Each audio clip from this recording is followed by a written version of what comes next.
Selamat datang di Beetle Channel, semoga kita bahagia.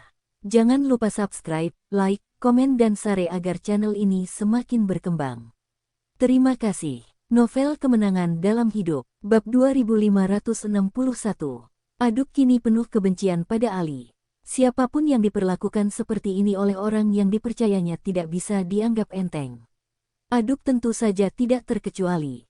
Oke, kalau begitu, beritahu saya alamatnya dan saya akan segera mengirim seseorang ke sana. Aduk segera melaporkan alamatnya.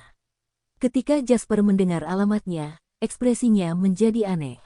Karena disitulah gedung tempat Snow bersembunyi sebelumnya. Setelah insiden penyelamatan Snow terakhir kali, tiba-tiba tempat itu menjadi area terlarang. Bisa dibilang, keberadaan gedung itu merupakan ejekan dan penghinaan terhadap Biro Intelijen. Walaupun dilindungi dengan begitu serius, tapi tetap dapat dibobol pihak lain, belum lagi akibat dari kaburnya Snow. Meski Biro Intelijen akhirnya menemukan bagaimana cara terjadi kebocoran video pemantauan keamanan tersebut membuat situasi Biro Intelijen menjadi sangat pasif. Setelah itu, gedung ini tentu saja menjadi eksistensi yang tidak ingin disentuh oleh personel intelijen asing di Baghdad. Jika bukan karena pasukan Amerika belum tiba dan khawatir akan menimbulkan masalah, Biro Intelijen Irak pasti sudah menemukan cara untuk menghancurkan gedung tersebut. Kekuatan lain dengan sedikit informasi dan kepekaan secara alami dapat merasakan keistimewaan bangunan ini sampai batas tertentu, sehingga mereka berusaha menghindari bangunan ini untuk menghindari pelanggaran tabu Biro Intelijen. Oleh karena itu, bangunan tersebut masih kosong hingga saat ini.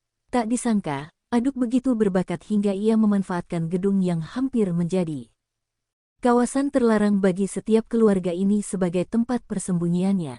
Aduk ini benar-benar berbakat. Setelah Jasper menutup telepon, dia tidak bisa tidak mengagumi pemikiran Aduk. Terus terang, apa yang dia lakukan adalah mempererat hubungan antara Chamberlain dan Amerika Serikat. Sebelumnya ia mengira Chamberlain lah yang mengejarnya, sehingga ia secara khusus memilih tempat tinggal yang mungkin melanggar pantangan badan intelijen.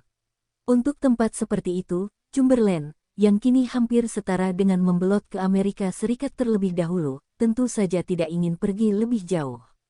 Namun yang tidak disangka Aduk adalah orang yang mengejarnya sama sekali bukan Chamberlain. Tapi untungnya, gangster sebenarnya juga tabu dengan tempat ini. Saudara Jin, bagaimana situasinya di sana? Rowan masuk saat ini dan bertanya dengan rasa ingin tahu. Dia tahu bahwa Jasper sedang berkomunikasi dengan Aduk, jadi dia tidak pernah mengganggunya.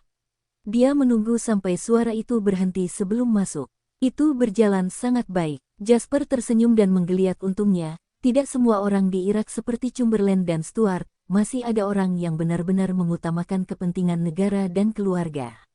Sebenarnya, ketika Jasper pertama kali menghubungi Aduk, dia masih sedikit khawatir. Saat ini, dia tidak banyak berbicara dengan Aduk, melainkan berbicara dengan Patriark Badim, yang diwakili oleh Aduk. Dan Aduk jelas menyadari hal ini. Selama berkomunikasi, dia selalu menggunakan kata-kata dengan hati-hati. Jasper menilai orang seperti apa Badim dengan mengamati Aduk. Lagi pula, dia tidak ingin menyelamatkan Patriark Bartim dengan kaki depannya, akibatnya Patriark Bartim dengan kaki belakang. Nya akan mengikuti contoh Chamberlain dan Stuart dan sepenuhnya jatuh ke tangan kekuatan asing. Dalam hal ini, semua yang dia lakukan akan kehilangan maknanya sama sekali. Tapi untungnya dilihat dari kinerja Aduk, Bartim juga harus menjadi orang yang memiliki sentimen nasional dan tidak mudah menyerah pada tekanan dan godaan pihak asing.